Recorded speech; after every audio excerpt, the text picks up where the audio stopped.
Salut, bienvenue pour une nouvelle vidéo et aujourd'hui je suis trop contente parce que c'est la palle du mois de mai et donc du mois de la fantaisie. Pour ceux qui ne savent pas, c'est un challenge organisé depuis 4 ans, je crois que c'est ça qu'elle a dit dans sa vidéo, par Piketty Bookin. Je vous mettrai la vidéo présentation du challenge en barre d'infos et si j'y pense et que je n'oublie pas, sa vidéo palle aussi. Elle a présenté beaucoup de livres donc ça donne beaucoup d'idées.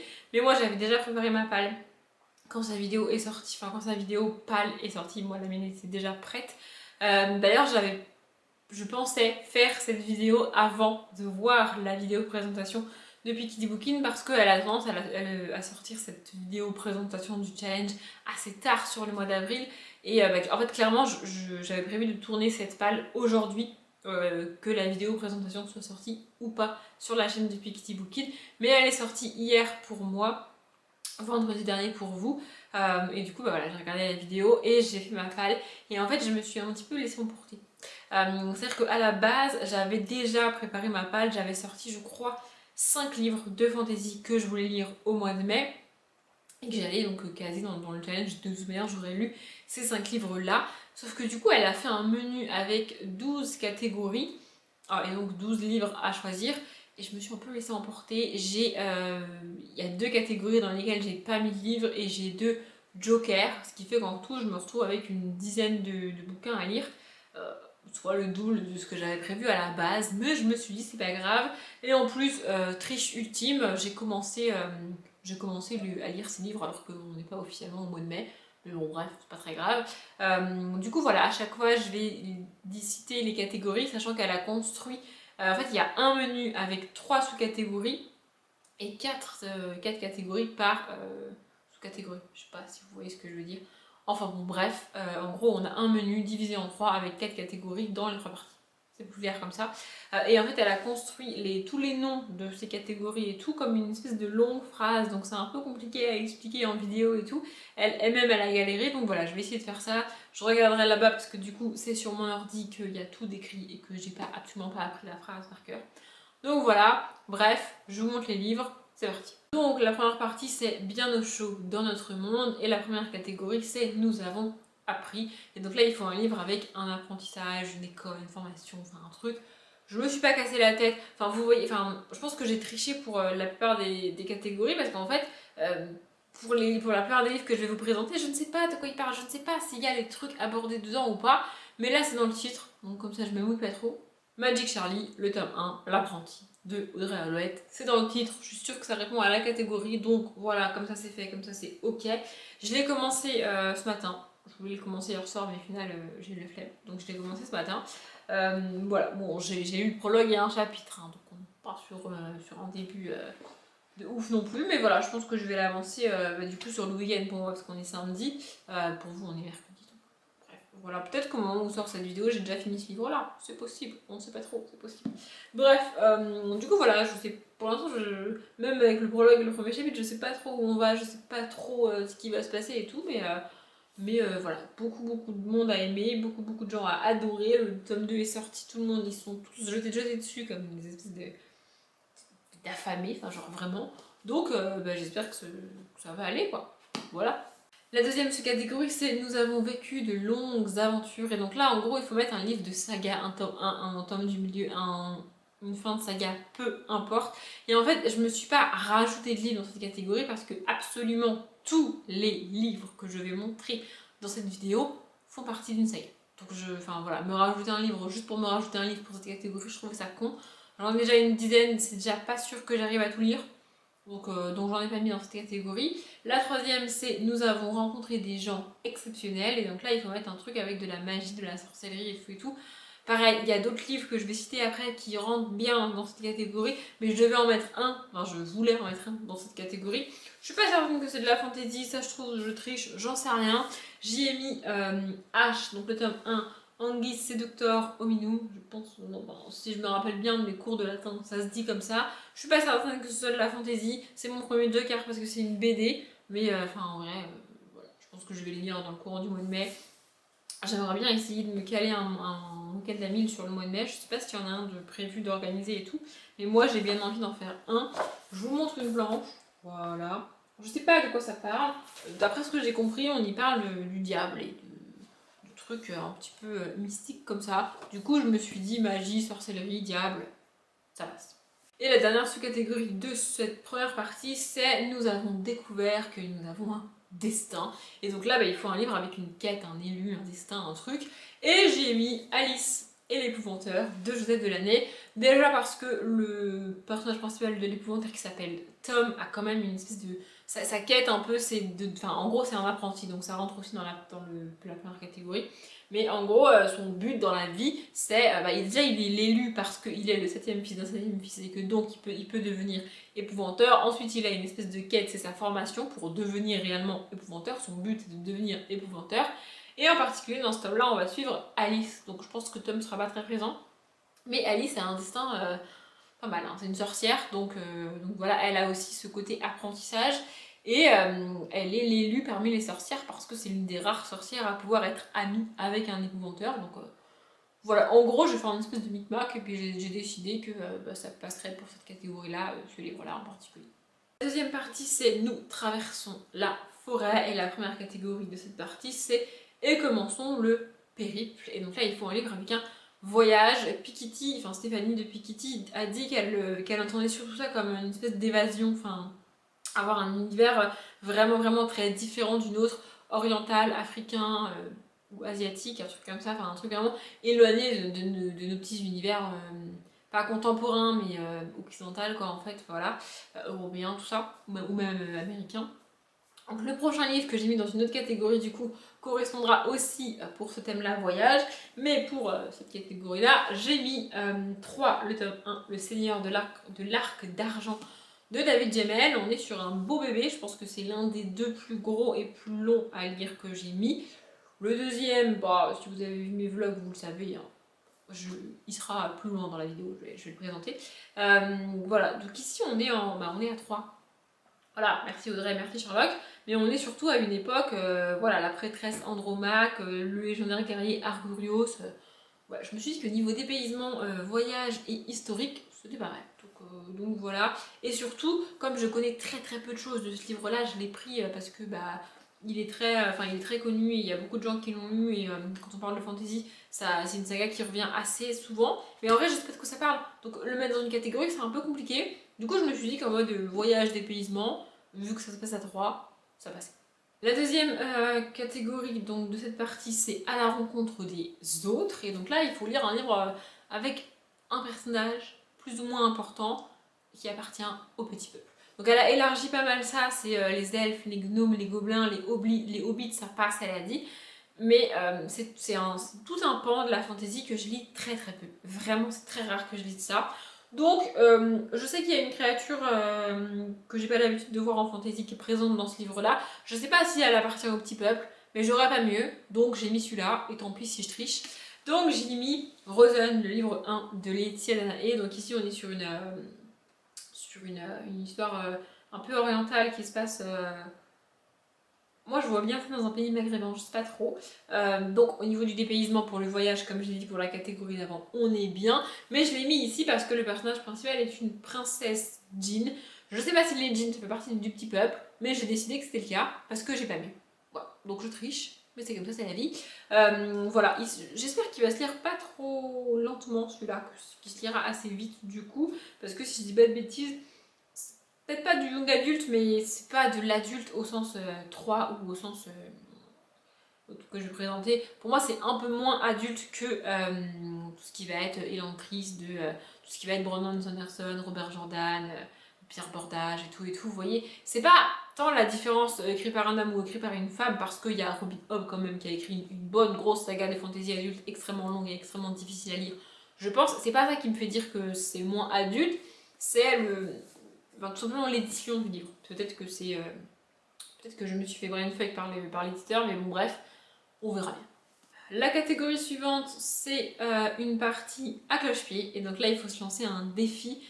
Et j'ai pris ça comme un signe. Alors comment dire, je crois en rien, hein, ni en la religion, ni en aucun signe, aucune croyance, rien. Je ne crois en rien du tout, même les martiens et tout, je ne crois en rien. Voilà, c'est le principe que je ne crois en rien, à part en la science et en les choses qu'on peut prouver. Mais de temps en temps dans ma vie, il y a des petits trucs comme ça que je me dis, c'est peut-être le hasard, mais je peux pas faire comme si j'avais pas vu. Donc là, on a une catégorie dans laquelle il faut se lancer un défi et j'ai le livre de fantasy parfait. Pour ça, je vous préviens, ça va être les 2-3 minutes de la vidéo pas très rigolote, mais après on repartira sur un truc plus fun et plus léger. J'ai mis dans cette catégorie Le Puits des Mémoires, le tome 1, La Traque de Gabriel Katz. Je vais expliquer pourquoi c'est un défi pour moi. Donc j'ai commencé ce livre il y a maintenant 5 ans. Oui, le marque-page est toujours dedans. Il est à la page 157, il n'a pas bougé. Voilà, le marque-page est là. Voilà. Donc j'ai lu 157 pages il y a 5 ans et je n'ai jamais continué ce livre, je n'ai jamais terminé ce livre, je n'ai pas non plus abandonné ce livre. J'aime beaucoup, vraiment j'ai beaucoup aimé le début. Je sais pas encore si je le reprendrai depuis le début ou si je lirai juste les 2-3 chapitres d'avant pour bien me remettre dedans. Je sais pas, faut que je décide. Et en fait, le défi pour moi c'est que, donc j'ai commencé ce livre, puis j'ai prévenu, hein, c'est le moment triste de la vidéo, vous êtes prévenus. Donc j'ai commencé ce livre, puis mon grand-père est décédé. Et donc bah il y a eu tout le moment pas très cool, l'enterrement, le machin, le truc, bidule, enfin bref, ta vie est un petit peu chamboulée, t'es triste, tout ça, tout ça. Et puis ensuite il y a eu le retour à la vie, quoi. Genre je suis retournée travailler, j'ai repris mon quotidien, j'ai voilà, me lever le matin, voilà, mon quotidien normal.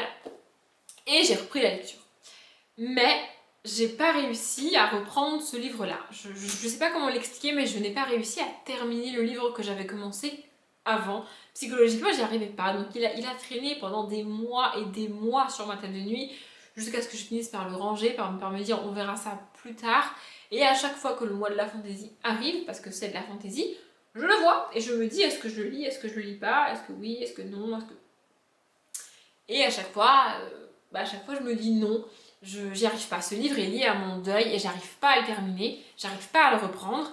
Mais quand j'ai vu cette catégorie, je me suis dit c'est le défi que je veux relever. C'est pas dit à 100% que je le lise et que j'y arrive, mais voilà. Donc on lit ça. De ce que je me rappelle, on a 3 hommes qui sont enfin dans une espèce de chariot qui est lancé sur une route tout seul comme ça. Le chariot s'éclate, se crache et les hommes se réveillent et ne se rappellent de rien. Voilà.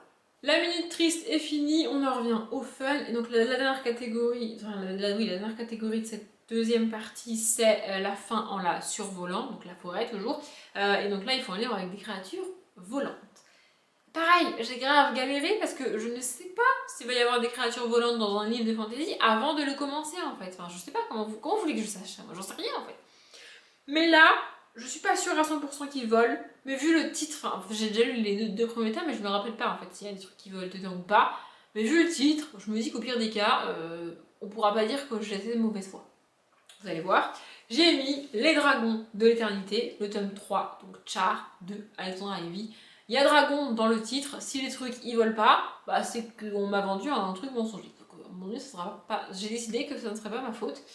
Elle est dans mes sagas à terminer en 2021.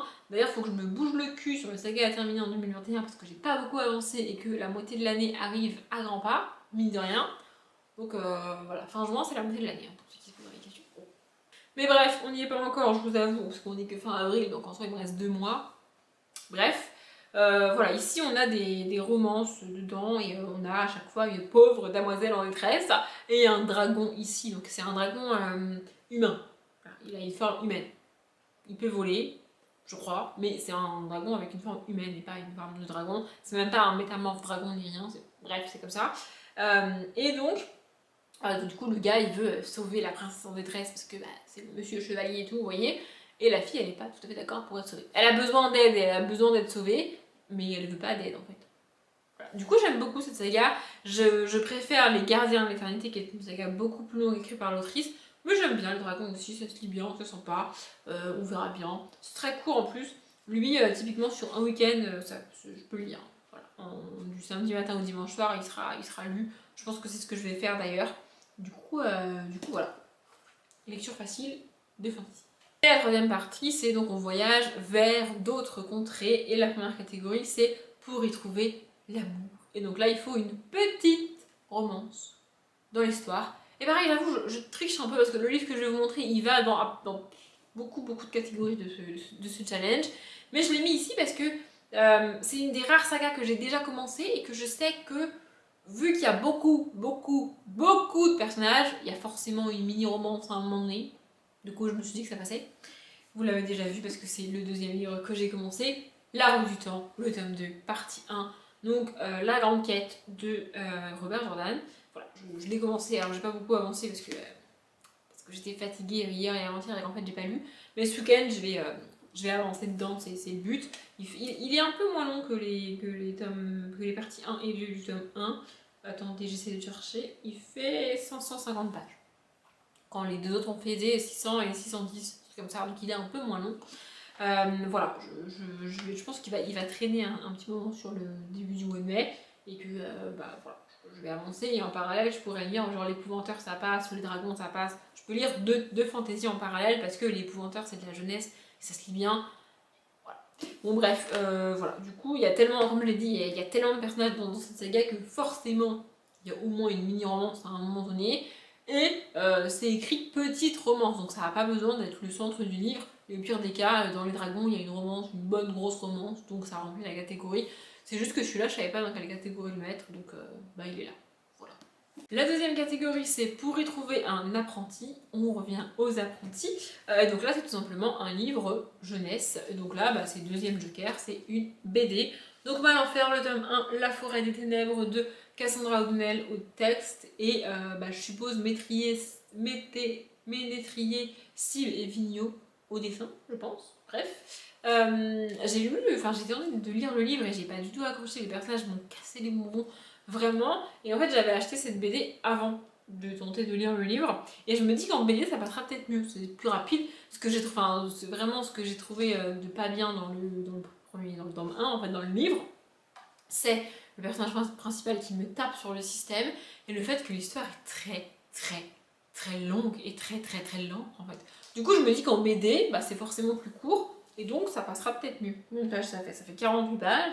Donc voilà, peut-être que cette saga, je vais la lire uniquement en BD et pas du tout en roman. Je vous montre une planche, je ne sais pas ce que vous voyez, mais j'espère que vous avez vu un truc cool. Voilà, du coup, je vais lire ça et puis. La troisième sous-catégorie de cette troisième partie, c'est se laisser porter. Et donc là, c'est la deuxième catégorie dans laquelle je n'ai pas mis de livre parce que j'aime pas ça, voilà, c'est comme ça. Donc là, il faut soit lire un livre, soit lire une des deux lectures communes proposées par Piketty Bookin. J'y aurais participé si j'avais un des deux livres, mais je n'ai aucun des livres présentés. Et il n'est pas question que je l'achète pour le rajouter à cette palle, donc non. Ou alors de lire un livre choisi par une autre personne. Et ça, c'est un truc que j'aime pas. Moi, je lis ce que j'ai envie de lire. Et si c'est quelqu'un d'autre qui me choisit un livre, c'est un livre que j'aurais... il y a plus de chances pour que ce soit un livre que j'aurais pas choisi moi. Et du coup, je vais m'obliger à lire un livre qu'on m'a choisi alors que j'ai pas envie de le lire. Je vois pas l'intérêt de faire ça, donc j'ai pas mis de livre dans cette catégorie. Et la dernière catégorie de cette dernière partie, c'est découvrir une nouvelle ville. Et donc là, il faut lire de l'urban fantasy. Et on reste avec Cassandra O'Donnell, toujours, puisque j'y ai mis Rebecca Keane, le tome 1, traqué. Donc de Cassandra O'Donnell, évidemment. Voilà, c'est de la bitlite. J'ai peur de nouveau parce qu'on va avoir une héroïne que je vais pas pouvoir m'empêcher de comparer à Tara Davidson. Mais comme j'ai vraiment beaucoup aimé les 3 premiers tomes de la Légende des 4, d'ailleurs j'ai toujours pas lu le tome 4, il faut absolument que je l'achète et que je le lise, je me dis que avec Cassandra O'Donnell ça peut peut-être passer. Voilà. On verra bien ce que ça donne. Mais de rien, c'est un beau bébé. Hein. Enfin, en fait, il a l'air énorme comme ça alors qu'il fait même pas 500 pages. Quoi. Mais bon, bref, on verra bien. Voilà. Lui, je suis pas 100% sûre de le lire. Il y en a d'autres que je suis pas 100% sûre de réussir à caser dans mon mois de mai. Mais on verra. Voilà, on verra bien. En tout cas, je vais essayer d'avoir du temps pour le lire. Voilà, j'avais peur que ma batterie nous lâche au milieu de cette vidéo et c'est pas le cas. Du coup, avant que ça se coupe et que ce soit la fin du monde et que je doive tout recommencer, je sais pas à quel temps il faut conjuguer cette phrase. Bref, on s'en fiche. Je m'arrête là. J'espère que ça vous a plu. Si vous participez au challenge, n'hésitez pas à me dire que vous le faites, que vous avez une chaîne, un blog. J'irai lire ça avec vraiment beaucoup de curiosité. Ou alors vous pouvez aussi lister les livres que vous allez lire en commentaire. C'est comme vous voulez. On n'est pas obligé de mettre un livre par catégorie. Évidemment, on peut juste lire 2-3 livres de fantasy. Le but du challenge créé par par Piketty Bookin, c'est de pousser les gens à découvrir ce genre et à lire plus ce genre, parce que c'est un genre qu'elle adore, et c'est un genre que j'aime beaucoup. Bref, j'ai dit que je m'arrêtais là, ça suffit maintenant. J'espère que ça vous a plu. Comme d'habitude, je vous souhaite une bonne journée, un bon après-midi, un bon appétit ou une bonne nuit, et je vous dis à bientôt.